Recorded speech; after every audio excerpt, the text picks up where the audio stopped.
Ils sont arrivés ici à l'âge de 3 mois. Esther et Rio sont orphelins. Leurs parents ont vraisemblablement été tués par des braconniers. Ils vivent depuis dans ce sanctuaire de Takugama, au cœur du parc national de la péninsule de la région ouest, à quelques kilomètres de Freetown.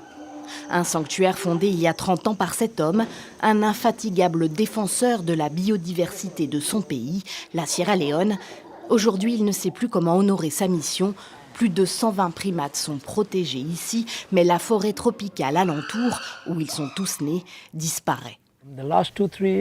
Ces 2-3 dernières années, on a constaté une augmentation des chimpanzés qui arrivent et une augmentation des sauvetages.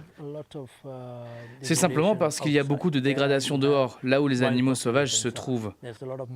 Il y a beaucoup d'activités minières, de coupe de bois, de déforestation, de commerce de bois.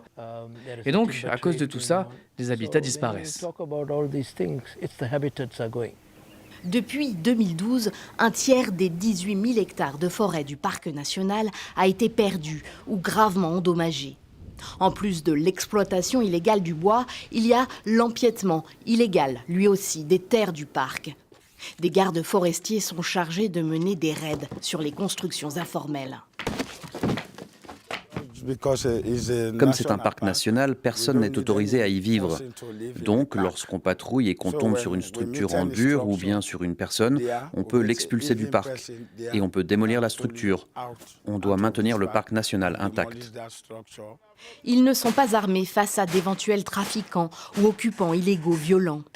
Ils n'ont pas d'équipement spécifique non plus et abattent avec les moyens du bord les habitations construites sans autorisation. Cette jeune mère de famille assure ne même pas savoir qu'elle et sa petite cabane de tôle sont hors la loi. Son mari est employé comme gardien d'un terrain acquis à proximité par un riche propriétaire qui vit à l'étranger.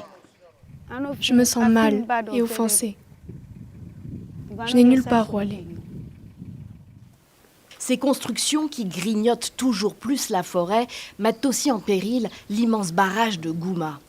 La déforestation favorise l'envasement et la sédimentation dans le réservoir, alimenté pendant la longue saison des pluies.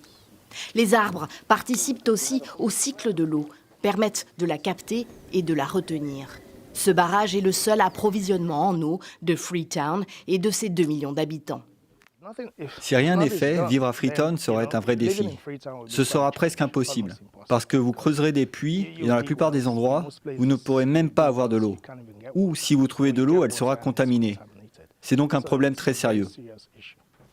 Plusieurs experts environnementaux sierra-léonais redoutent que d'ici 10 à 15 ans, la forêt du parc national de la péninsule de la région ouest ait totalement disparu et que la vie à Freetown et dans sa périphérie, pour les humains et pour les animaux, devienne des plus compliquées.